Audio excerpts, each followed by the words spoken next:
শত লোকের শাসন চাই, আল্লাহর আইন সারা অন্য কিছুতে আর। শত লোকের শাসন সারা অন্য কিছুতে আর মানুষের শান্তি না মিলবে। সেদিন সবাই খোদাই বিধান পেয়ে দুঃখ বেদনা ভুলবে। কোনো একদিন এদেশের আকাশে কালেমার পতাকা দুলবে। সেদিন সবাই খোদাই বিধান পেয়ে দুঃখ বেদনা ভুলবে। বগুড়া জেলার রাহমাতুল্লিল আলামিন হিসেবে পাঠিয়েছিলেন যেই নবীর প্রতি আল্লাহ সুবহানাহু ওয়া তাআলা আজ থেকে ১৫০০ বছর আগে কোরআন নামক এমন একটা সাজেশন, কোরআন নামক এমন একটা গাইডলাইন যে নবীর প্রতি দান করেছিলেন, কেবলমাত্র উদ্দেশ্য ছিল মানুষকে জাহান্নাম থেকে জান্নাতের দিকে নিয়ে যাওয়ার জন্য। যেই নবীর প্রতি একবার দরুদ পেশ করলে তার প্রতি আল্লাহ পাক 10টি রহমত বর্ষণ করেন, 10টি গুনাহগাতা মাফ করে দেন, 10টি মর্যাদা বৃদ্ধি করে দেন। সেই নবীর প্রতি আমাদের ভালোবাসা কম না বেশি? আমাদের ভালোবাসা বেশি। সকলে পড়ছি সাল্লাল্লাহু আলাইহি ওয়াসাল্লাম। সম্মানিত উপস্থিতি, যেহেতু আমি আপনাদের একদম পরিচিত লোক, আপনাদের মসজিদে প্রতি 7 দিন পর পরই আপনাদের সঙ্গে আমার দেখা হয়, সুতরাং আমি সময় হয়তো কম পাবো। আমার পরে যে সমস্ত মেহমান আসবে তারা যথাসময়ে আসার চেষ্টা করবে ইনশাআল্লাহ।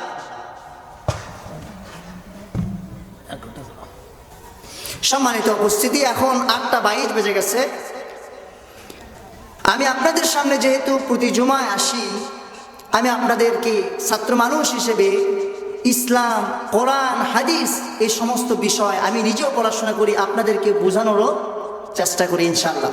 তো সম্মানিত উপস্থিতি, আপনারা আমার জন্য দোয়া করেন আল্লাহ পাক যেন আমার এই মুখ থেকে আপনাদের খেদমতে এমন কিছু কথা বলার জন্য আল্লাহ তাআলা আমাকে তৌফিক দান করে, যেই কথাগুলি আমার এবং আপনাদের সকলের জন্য দুনিয়াতেও কল্যাণকামী হতে পারি, আমরা আখিরাতেও যেন আমরা কল্যাণকামী হতে পারি। সকলে পড়ি আল্লাহুম্মা আমিন। সম্মানিত উপস্থিত, সকলে একটু বলেন তো আমরা কি শুনতে এসেছি? জোরে বলেন, কি শুনতে এসেছি? এই কোরআনুল কারীম জমিনের উপরে হতে পারে, অর্থাৎ যেখানে যেই মাহফিলে কোরআনের কথা হয়, রাসূলের সুন্নাহর কথা হয়, তার চাইতে উত্তম কোনো মাহফিল এই দুনিয়ার মধ্যে হতে পারে না। কথা বলেন ঠিক কিনা? সুতরাং আমরা এই কথা স্পষ্ট হয়ে বলতে চাই, কাসাহার গ্রামে এই জুমার মসজিদকে কেন্দ্র করে কাসাহারের মানুষেরা যে 1 বছর পর জান্নাতের বাগানের ব্যবস্থা করেছে, কোরআনের মাহফিলের ব্যবস্থা করেছে, এই মাহফিলের ব্যবস্থা করলেই শুধুমাত্র হবে না, এই মাহফিলের ব্যবস্থা করে মেহমানদেরকে দাওয়াত দিয়ে মেহমানদের মুখে কোরআন হাদিসের কথা আমাদেরকে শুনতে হবে। কথা বলেন ঠিক কিনা? সুতরাং কোরআনের মাহফিল, এই কোরআনকে যারা সম্মান করবে, কোরআন তাদেরকে সম্মানিত করে জান্নাতের মধ্যে পৌঁছে দেবে। বলেন সুবহানাল্লাহ। সুতরাং আমরা কি জাহান্নামী হতে চাই না জান্নাতি হতে চাই? আমরা কেউ জাহান্নামে যেতে চাই না, আমরা চাই জান্নাতি। এজন্য কাসার ভাইদেরকে আমি বলবো, কোরআনের প্যান্ডেলের বাইরে যারা অবস্থান করছেন কোরআনের সম্মান রক্ষার্থে, এখন এই মাহফিলে এসে বসে যান। আল্লাহ পাক আমাদেরকে কোরআন থেকে, সুন্নাহ থেকে কথা বলার তৌফিক দান করুক, বলে আমি। সম্মানিত ভাইয়েরা, আমার বন্ধুরা,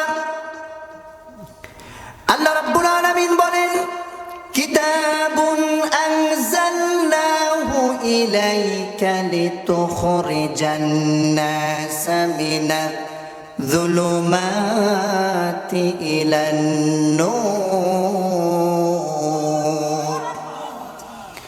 আল্লাহ রাব্বুল আলামিন আজ থেকে ১৫০০ বছর আগে নবীজির শানে আয়াত আয়াতটুকু নাজিল করে জানায় দিলেন, নবীজি আমি আপনার উপরে এই কিতাব এই জন্য নাজিল করলাম লিতুখরিজান নাস, যাতে করে আমি আল্লাহ রাব্বুল আলামিন আমার বান্দাদেরকে মানুষদেরকে বের করতে পারি।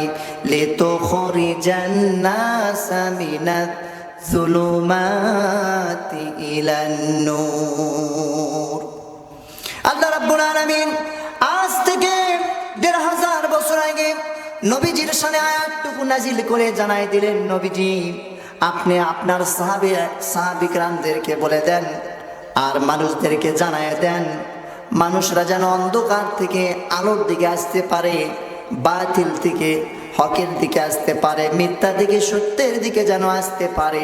এজন্য আমি আল্লাহ রাব্বুল আলামিন এই কোরআন নাজিল করেছি। বলেন সুবহানাল্লাহ। তাহলে একটু জবান খুলে বলেন তো, অন্ধকার থেকে যদি আলোর দিকে আমরা যদি যেতে চাই, বাতিল থেকে হকের দিকে যদি আমরা যেতে চাই, মিথ্যা থেকে সত্যের দিকে আমাদের যেতে হয়, আমাদের মানতে হবে কি? আরো জোরে বলেন। এই কোরআন আমরা মানব শুধুমাত্র কি ব্যক্তিগত জীবনের মধ্যে? আসলে তা নয়। আমরা মুসলমান, ইসলাম বুঝি না, কোরআন বুঝি না, রাসূলের সুন্নাহ বুঝি না। এই জন্য মুসলমানের সন্তান কোরআনকে আমরা সম্মান করতে জানি না। কোরআনকে আমরা মনে করেছি একটা ব্যক্তিগত জীবনের কোরআন। কোরআন শুধুমাত্র ব্যক্তিগত জীবনের জন্য আসে নাই। কোরআন যেভাবে ব্যক্তিগত জীবনের দিক নির্দেশনা দিয়েছে, ঠিক তেমনি ভাবে কোরআন পারিবারিক জীবনের দিক নির্দেশনা দিয়েছে, কোরআন সামাজিক জীবনের দিক নির্দেশনা দিয়েছে। কোরআন ব্যক্তি, পারিবারিক, সামাজিক, রাজনৈতিক জীবনের সকল সেক্টর, এমন কোনো সেক্টর নাই, এমন কোনো বিভাগ নাই যেই বিভাগে কোরআন কথা বলে নাই। বলেন সুবহানাল্লাহ। এই কোরআন মানুষের প্রত্যেকটা সেক্টরে মানুষ যেন চলাচল করতে পারে তার দিক নির্দেশনা কোরআন দিয়েছে। সুবহানাল্লাহ। কিন্তু দুঃখজনক হলো সত্য, আমরা ইসলাম বুঝলাম না, কোরআন বুঝলাম না, রাসূলের সুন্নাহ বুঝলাম না। ঠিক কি না? সম্মানিত ভাইয়েরা, আমার বন্ধুরা, আমরা যারা এখানে উপস্থিত আছি, আপনারা বলেন তো আমাদের পরিচয় কি? আমাদের পরিচয় কি? আমাদের পরিচয় মুসলমান, আমরা মুসলিম। ঠিক কি না? আমাদের পরিচয় মুসলমান, আমাদের পরিচয় আমরা মুসলিম। আপনাকে যদি বলা হয় ভাই আপনার ধর্মটা কি, আপনি বলবেন ইসলাম। কথা বলেন ঠিক কিনা? আসলে ইসলামটা কি আর মুসলমানটা কি আমরা বুঝি না। ইসলাম মানে হচ্ছে আত্মসমর্পণ করা। এখানে সমর্পণ করলাম কার কাছে? আত্মসমর্পণ করা। আত্ম মানে নিজ, আর সমর্পণ মানে বিনয় হওয়া, অন্যের কাছে বিনয় হওয়া। আপনারা বলেন তো, একজন মানুষ কি আরেকজন মানুষের কাছে বিনয় হতে পারে?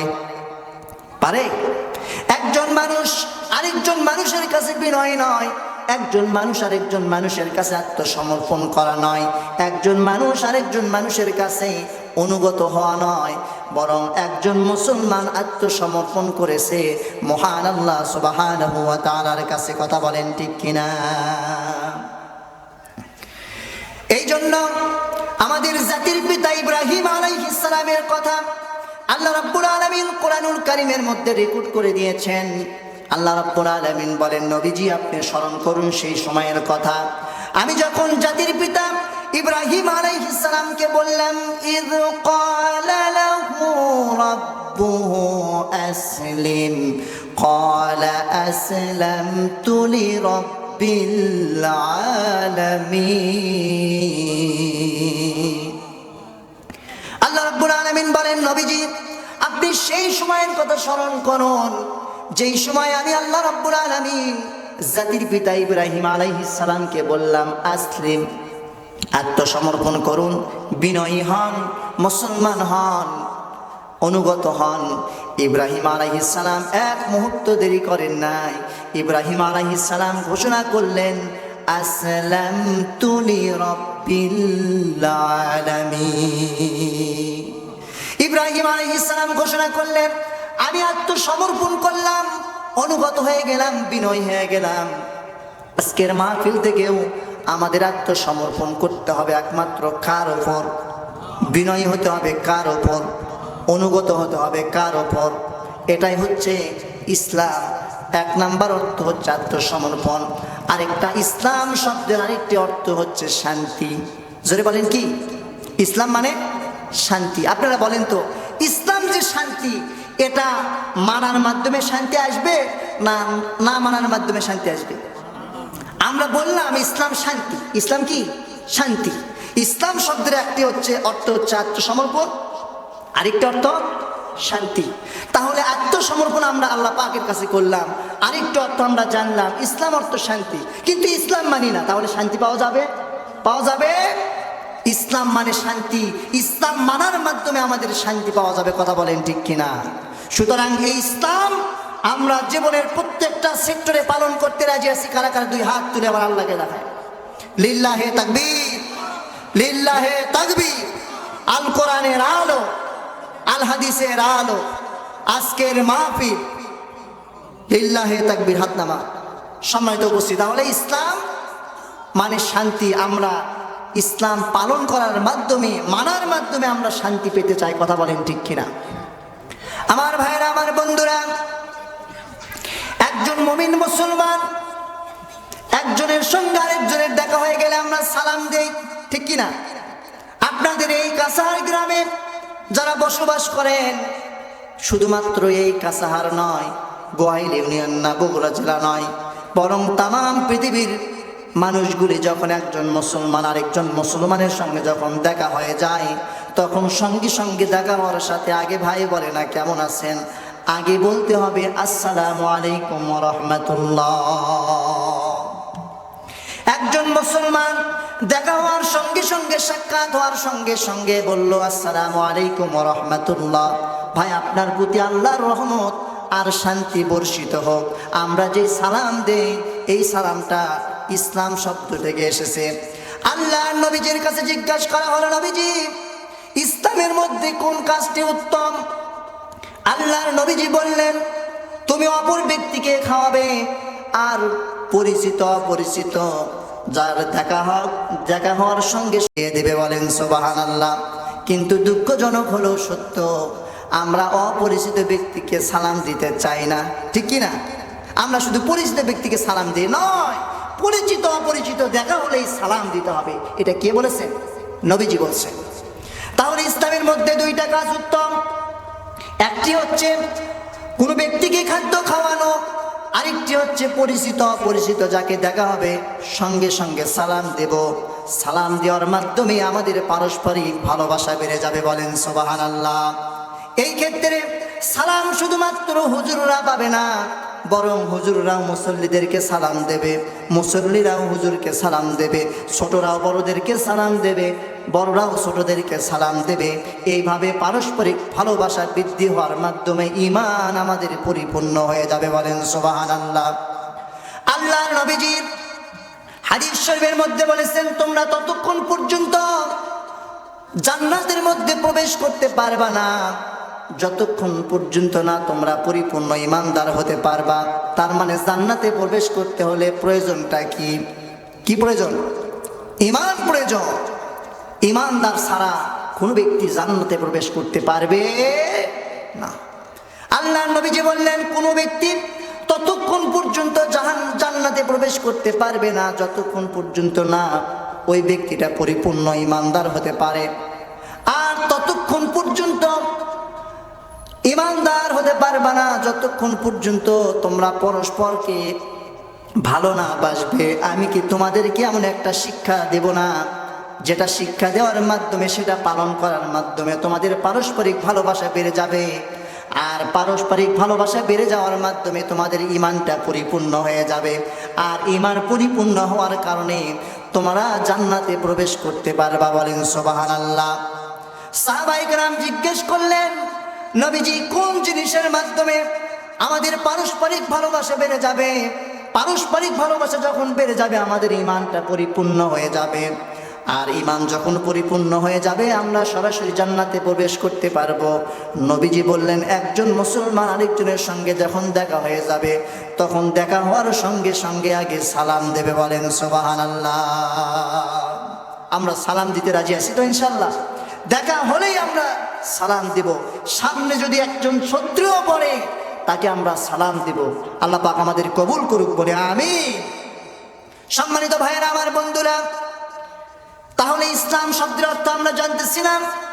হাদিস শরীফের মধ্যে এসেছে, হযরত আব্দুল্লাহ ইবনে ওমর রাদিয়াল্লাহু তাআলা হাদিস খানা বর্ণনা করেছেন। হাদিস খানা আমরা অত্যন্ত পরিচিত। আল্লাহর নবীজির মুখ থেকে হযরত আব্দুল্লাহ ইবনে ওমর বলেন, বুনিয়াল ইসলামু আলা খামসি শাহাদাতু আল্লা ইলাহা ইল্লাল্লাহ ওয়া আন্না মুহাম্মাদুর রাসূলুল্লাহ, ইকামাতিস সালাহ ওয়া ইতাইজ যাকাত ওয়াল হজ্জ ওয়া সাওম রমাদান। হযরত আব্দুল্লাহ ইবনে ওমর রাদিয়াল্লাহু তাআলা বলেন, আমি নবীজির মুখ থেকে শুনেছি ইসলামের ভিত্তি হচ্ছে 5টা। আমরা সকলেই জানি তার মধ্যে 1 নাম্বার হচ্ছে ঈমান। জোরে বলেন কি? এরপরে নামাজ, রোজা, হজ, যাকাত। তাহলে ইসলামের ভিত্তি কয়টা? আরো জোরে বলেন কয়টা? আল্লাহ রাব্বুল আলামিনের হাবিব বলেন ইসলামের ভিত্তি 5টা। এই 5টার মধ্যে প্রথম হচ্ছে লা ইলাহা ইল্লাল্লাহু মুহাম্মাদুর রাসূলুল্লাহ। 1 নাম্বার হচ্ছে ঈমান, ইতিকাদ, বিশ্বাস। আমরা যে কালিমা পড়লাম, একজন মুমিন মুসলমান কালিমার অর্থ যদি বুঝতো, ইসলামের বিরোধিতা করতে পারতো না, কোরআনের বিরোধিতা করতে পারতো না, ইসলামী আন্দোলনের বিরোধিতা করতে পারতো না, ইসলামী দলের বিরুদ্ধে কথাবার্তা বললো না। কিন্তু আমরা ঈমানটা বুঝি না, নিজেদেরকে ঈমানদার হিসেবে গণনা করতেছি। ঈমানদার হিসেবে নিজেকে আমরা বলে যাচ্ছি আমি একজন ঈমানদার, অথচ ঈমানের মধ্যে আমরা কি পড়লাম এটা আমরা বুঝতেছি না। ঈমানের মধ্যে প্রত্যেকজন ঈমানদার মুমিন মুসলমান 2টা স্বীকার করেছে। জোরে বলেন কয়টা? কথা বলেন, আমার কথা বুঝতেছেন? না বুঝে যদি চলে যান তাহলে কথা বলার কিন্তু কিছুই থাকলো না। কথা বুঝতে হবে। আমরা ঈমান এনে 2টা পলিসি গ্রহণ করেছি। জোরে বলেন কয়টা? কথা আরো 2টা। 1 নাম্বার হচ্ছে লা ইলাহা ইল্লাল্লাহ, কোন উপাস্য নাই আল্লাহ সুবহানাহু ওয়া তাআলা ছাড়া। আর মুহাম্মাদুর রাসূলুল্লাহ, মুহাম্মদ সাল্লাম আল্লাহর রাসূল। এতটুকুই আমরা জানি কালেমার অর্থ। এর ব্যাখ্যা বিশ্লেষণ যদি আমরা পরিপূর্ণ একজন মুসলমান জানতো, বিশ্বাস করেন কোরআনের ইসলামী আন্দোলনের বিরোধিতা করতো না। কিন্তু ঈমানের অর্থ তো আমরা বুঝি না। লা ইলাহা ইল্লাল্লাহ, কোন উপাস্য নাই আল্লাহ পাক ছাড়া। ইলাহা শব্দের ব্যাখ্যা এসেছে আল্লাহ সুবহানাহু ওয়া তাআলার গুণবাচক নাম কয়টা? কতটি? আল্লাহ পাকের গুণবাচক নাম হচ্ছে 99টি। কতটি বলেন? এই 99টি নামের অর্থ ইলাহার মধ্যে এসেছে। লা ইলাহা ইল্লাল্লাহ, কোন উপাস্য নাই আল্লাহ ছাড়া, কোন সৃষ্টিকর্তা নাই আল্লাহ ছাড়া, কোন মাবুদ নাই আল্লাহ ছাড়া, পালন কর্তা নাই আল্লাহ ছাড়া, বিধানদাতা নাই আল্লাহ ছাড়া। আল্লাহকে আমরা শুধুমাত্র সৃষ্টিকর্তা মানি, আল্লাহকে পালন কর্তা মানি, আল্লাহকে রিজিক দাতা মানি, কিন্তু আল্লাহকে বিধানদাতা, আইনদাতা এই বাংলাদেশের অনেক মুমিন মুসলমান মানে না। কথা বলেন ঠিক কিনা? আর মুহাম্মদ সাল্লাল্লাহু আলাইহি ওয়াসাল্লাম আল্লাহ পাকের এখানে পাঠানো রাসূল মুহাম্মদ সাল্লাল্লাহু আলাইহি ওয়াসাল্লাম আল্লাহর পক্ষ থেকে যে আদিত আদর্শ নিয়ে এসেছে, এই আদর্শ আমরা অনেকে মানি না। আমরা বিভিন্ন আদর্শের উপর প্রতিষ্ঠিত, এজন্য আমরা অনেকেই বলি আমরা অমুক আদর্শের সৈনিক। এ কথা বলে কিনা? আবার ওই নেতাই জানাজার নামাজের সামনে গিয়ে মুহাম্মদ সাল্লামের কথা বলে, আবার রাজনৈতিক মঞ্চে বিভিন্ন আদর্শের কথা বলে। ঠিক কিনা? এক মুখ দিয়ে 2টা কথা কখনোই শোভা পায় না। ঠিক কিনা বলে? এই জন্য একজন মুমিন মুসলমান সর্ব অবস্থায় নেতা মানবে কে? মুহাম্মদ সাল্লাল্লাহু আলাইহি ওয়াসাল্লামকে। তাহলে কালেমার অর্থ যদি আমরা সঠিকভাবে বুঝতাম, মানতাম, কোরআনের বিরোধিতা আমরা করতাম না। সম্মানিত উপস্থিতি, ঈমান আনলাম লা ইলাহা ইল্লাল্লাহু মুহাম্মাদুর রাসূলুল্লাহ। এই কালেমা আমরা পড়লাম। এখন আমাদের উপর চারটা কাজ আল্লাহ পাক ফরজ করে দিলেন।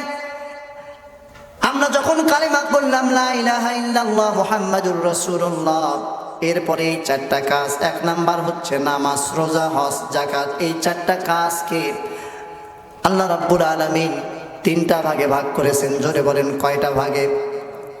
এই যে নামাজ আমরা পড়ি, ঈশারের নামাজ আমরা পড়লাম। আপনারা বলেন তো ঈশার নামাজ পড়তে আমাদের কোনো অর্থের প্রয়োজন হয়েছে নাকি?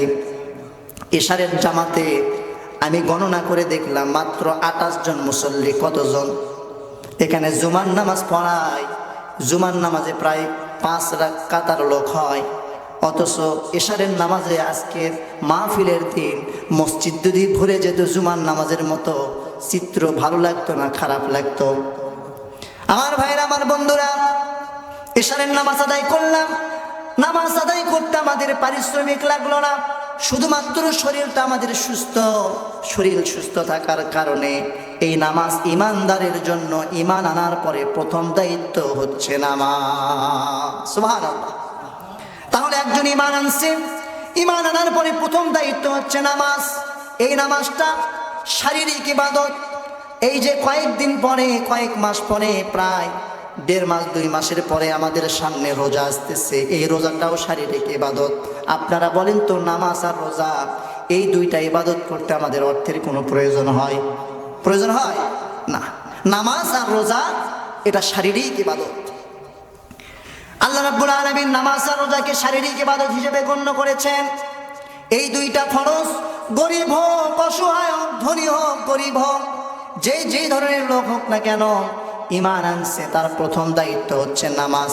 আর রমজান মাসে রোজা, এই দুইটা হচ্ছে শারীরিক ইবাদত। আরেকটি হচ্ছে আর্থিক ইবাদত। সেই আর্থিক ইবাদত কোনো ধনী ব্যক্তিদের ওপর ফরজ, গরিব ব্যক্তিদের ওপর ফরজ নয়। সুবহানাল্লাহ। আমরা নামাজ পড়তেছি, সারা বছর নামাজ পড়া লাগে না আমাদের? যারা 5 ওয়াক্ত নামাজ পড়ে না, এরা শুধু জুমার নামাজ পড়ে, ঠিক কি না? আল্লাহ রাব্বুল আলামিন ঈমান আনার পরে প্রথম দায়িত্ব দিলেন নামাজ, 5 ওয়াক্ত নামাজ। আমরা 5 ওয়াক্ত নামাজের ধার ধারলাম না, জুমার নামাজ ছাড়ি না, এমন মুসল্লি আছে না নাই? আমি এজন্য গত জুমায় বলেছিলাম, আগামীকাল মাহফিল, আপনারা মাহফিল করবেন, দোকানে বসবেন, পেজির দোকান, জিলাপির দোকান, চার দোকানে বসবেন, নামাজটা মিস করবেন। এমন মাহফিল দিয়ে সব হবে না, বরং গুনাহ হবে, ঠিক কি না? এই জন্য আমাদের নামাজি হওয়ার দরকার আছে না নাই? ঈমান আনলাম, নামাজটা আদায় করলাম, সামনে রমজান মাসে রোজাটা আমরা পালন করার চেষ্টা করবো ইনশাআল্লাহ। এই দুইটা ইবাদত করলাম, আমাদের মধ্যে কোনো অর্থের প্রয়োজন হলো না। এইবার আল্লাহ রাব্বুল আলামিন যাকে অর্থ দিয়েছেন, যাকে টাকা দিয়েছেন, সম্পদ দিয়েছেন, এই অর্থ সম্পদ আল্লাহ রাব্বুল আলামিন যাকে দিয়েছেন, তাকে আল্লাহ রাব্বুল আলামিন বছরে একবার আর্থিক ইবাদত যাকাতকে ফরজ করে দিয়েছেন। বলেন সুবহানাল্লাহ। আরেকটি ইবাদত আছে হজ। নামাজ রোজা এমন একটা ইবাদত, যে ইবাদতটা, নামাজটা সারা বছর পড়া লাগে, রমজান মাসের রোজা বছরে একটা মাস রোজা থাকা লাগে। যাকাতটা আল্লাহ রাব্বুল আলামিন শুধুমাত্র ধনীদের উপর ফরজ করে দিয়েছেন। ধনীরা গরিবদেরকে যাকাত দেবে, আর এই যাকাত কালেকশন করবে রাষ্ট্রপ্রধান। জোরে বলেন কে? যাকাত কালেকশন কে করবে? রাষ্ট্রপ্রধান যাকাত কালেকশন করে ধনীদের কাছ থেকে গরিবদের মাঝে বন্টন করবে। এটা হচ্ছে আমি হাজারো বক্তৃতা দিয়ে, এই মসজিদের সভাপতি হাজারো বক্তৃতা দিয়ে, বাংলাদেশের সমস্ত বক্তারা বক্তৃতা দিয়ে, হাজারো এইরকম মাহফিল করে ধনীদের থেকে যাকাত তুলে গরিবদের মাঝে বন্টন করানো সম্ভব নয়। কথা বলেন ঠিক কিনা? যাকাত এটা কালেকশন করার দায়িত্ব ইসলামী রাষ্ট্রপ্রধানের। কথা বলেন ঠিক কিনা? কিন্তু আমরা সে মানের রাষ্ট্রপ্রধান গত 54 বছরে পাই নাই, ঠিক কিনা? সামনে আমরা পেতে চাই কারা কারা, তারা একটু হাত তোলেন তো। আল্লাহ তাআলা কবুল করুক, বলে আমিন। সম্মানিত উপস্থিতি, তাহলে যাকাত এটা হচ্ছে কি ইবাদত? আর্থিক ইবাদত। আর হজ আল্লাহ পাক পুরা জীবনের জন্য একবার হজ করাকে ফরজ করেছেন, যেটার জন্য অর্থও লাগে, শরীরও লাগে। সুবহানাল্লাহ। আপনার শরীর ঠিক আছে কিন্তু অর্থ নাই, আপনার ওপর হজ ফরজ হবে না। আবার অর্থ ঠিক আছে শরীর ঠিক নাই, তাও হবে না। অর্থাৎ অর্থও লাগবে যেভাবে, শরীরটা ওইভাবে সুস্থ থাকা লাগবে। আল্লাহ তাআলা আমাদের কবুল করুক বলে আমিন। আমরা যেন শরীরটাও যেন সুস্থ থাকে, আল্লাহ তাআলা যেন আমাদের অর্থ সম্পদ সেই পরিমাণের দেয় যাতে করে জীবনে একবার হলেও আল্লাহর কাবা ঘর দেখার তৌফিক আল্লাহ তাআলা দান করুক বলে আমিন। তাহলে ইসলামের ভিত্তি কয়টা? জোরে বলেন কয়টা? 5টা। এই 5টা ইসলামের ভিত্তির মধ্যে 1 নাম্বার আমরা পড়লাম ঈমান, আর 4টা হচ্ছে নামাজ, রোজা, হজ, যাকাত। অনেক মুমিন মুসলমান মনে করি ইসলাম মানে নামাজ, রোজা, হজ, যাকাত, ঠিক কি না? অনেক মুসলমান আছে ইসলামকে আমরা একটা নির্দিষ্ট গণ্ডির মধ্যে ঢুকে ফেলেছি। আসলে ইসলাম কোনো নির্দিষ্ট এই নামাজ, রোজা, হজ, যাকাতের মতো নয়, বরং নবীজি বলছেন এই 5টা হচ্ছে ভিত্তি। আপনাদের এই মসজিদের ভিত্তি আছে না নাই? ফাউন্ডেশন আছে না নাই? শুধুমাত্র ফাউন্ডেশন দিয়েই কিন্তু একটা মসজিদ কল্পনা করা যায় না, ঠিক কিনা বলেন? একটা মসজিদ তৈরি করতে যেমন ফাউন্ডেশনের দরকার হয়, ভিত্তির প্রয়োজন হয়, থমের প্রয়োজন হয়, পিলারের প্রয়োজন হয়, ঠিক তেমনিভাবে ওই পিলারের উপর ছাদ ওঠে, সাইড দিয়ে দেয়াল ওঠে, এরপরে রং করা লাগে, টাইলস লাগান লাগে, আরো অনেক কিছু সৌন্দর্যের মাধ্যমে একটা মসজিদ কল্পনা করা যায়। ঠিক তেমনি হবে আপনারা যখন বাড়ি করেন, আপনাদের বাড়িটা ওইভাবে আপনারা তৈরি করেন, আগে পিলার তৈরি করেন, এরপরে ছাদ দেন, এরপরে দেয়াল দেন। ঠিক তেমনি হবে ইসলাম এমন একটা জীবন ব্যবস্থা, যেই জীবন ব্যবস্থার মধ্যে 5টা হচ্ছে ভিত্তি, ঈমান, এরপরে নামাজ, রোজা, হজ, যাকাত, এগুলো পিলারের মতো কাজ করবে, আর অন্যান্য ইবাদত এগুলো ছাদ আর দেয়ালের মতো কাজ করে। বলেন সুবহানাল্লাহ। সুতরাং ইসলাম কোনো ব্যক্তিগত জীবনের নাম নয়। ইসলাম কিসের নাম? ইসলাম এমন একটা জীবনের ব্যবস্থার নাম। পৃথিবীতে হিন্দু, বৌদ্ধ, খ্রিস্টান যত ধর্ম রয়েছে, সমস্ত ধর্মের মধ্যে ইসলাম হচ্ছে এমন একটা জীবন ব্যবস্থা যার জন্ম থেকে শুরু করে মৃত্যু পর্যন্ত, রান্নাঘর থেকে শুরু করে বঙ্গভবন পর্যন্ত কিভাবে চলবে তার দিক নির্দেশনা আল্লাহ সুবহানাহু ওয়া তাআলা কোরআনের মধ্যে দিয়েছেন। বলেন সুবহানাল্লাহ। এজন্য আল্লাহ রাব্বুল আলামিন বলেন ইন্নাদ-দীনা ইনদাল্লাহিল ইসলাম।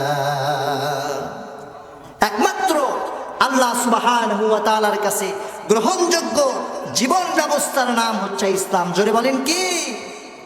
আল্লাহ রাব্বুল আলামিন বলেন ওয়া মান ইয়াবতাগি গায়রাল ইসলামি দীনান ফালান ইউকবালা মিনহু ওয়া হুয়া ফিল আখিরাতি মিনাল খাসিরিন। আল্লাহ রাব্বুল আলামিন বলেন যারা ইসলাম ছাড়া অন্য কোনো জীবন বিধান গ্রহণ করবে, ইসলাম ছাড়া অন্য কোনো জীবন বিধান যারা গ্রহণ করবে, লিল্লাহি তাকবীর। দ্বিতীয় বক্তার আগমন, দ্বিতীয় বক্তার আগমন।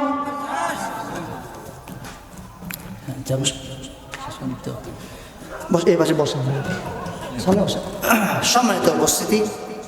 তাহলে আমি যে কথাবার্তা বলতেছিলাম, সেই কথাবার্তার মধ্যে যতটুকু কথাবার্তা বললাম, আল্লাহ তাআলা আমাদেরকে ইসলাম বোঝার, কোরআন বোঝার, হাদিস বোঝার তৌফিক দান করুক বলে আমিন। ইসলাম মানে শান্তি, ইসলাম মানে আত্মসমর্পণ করা। আমরা আল্লাহ পাকের কাছে আত্মসমর্পণ করেছি। আমরা যতটুকু জ্ঞান রাখি, আরও যেন যতদিন বেঁচে আছি ইসলাম সম্পর্কে যেন আমরা পড়াশোনা করতে পারি। আমাদের জমি আছে, জমির খাজনা খালিজ থেকে শুরু করে খতিয়ান, এরপরে যাবতীয় বিষয়, আপনার সাংসারিক জীবনের এমন কোনো বিষয় নাই যা আপনি অভিভাবক হিসেবে জানেন না। কিন্তু একজন মুসলমান হিসেবে কোরআনটা আরবিতে না পড়লেও অন্তত প্রথম থেকে শেষ পর্যন্ত একবার বাংলাতে অনুবাদ পড়া সম্ভব, ঠিক কি না? আমরা যদি মনের মধ্যে একটু তামান্না রাখি, সম্ভব হবে। আল্লাহ তাআলা আমাদের কবুল করুক বলে আমিন, এবং ইসলাম সম্পর্কে বেশি বেশি জানা তৌফিক আমাদের সকলকে দান করুক বলে আমিন। এই আশাবাদ ব্যক্ত রেখে আমি আমার সংক্ষিপ্ত আলোচনা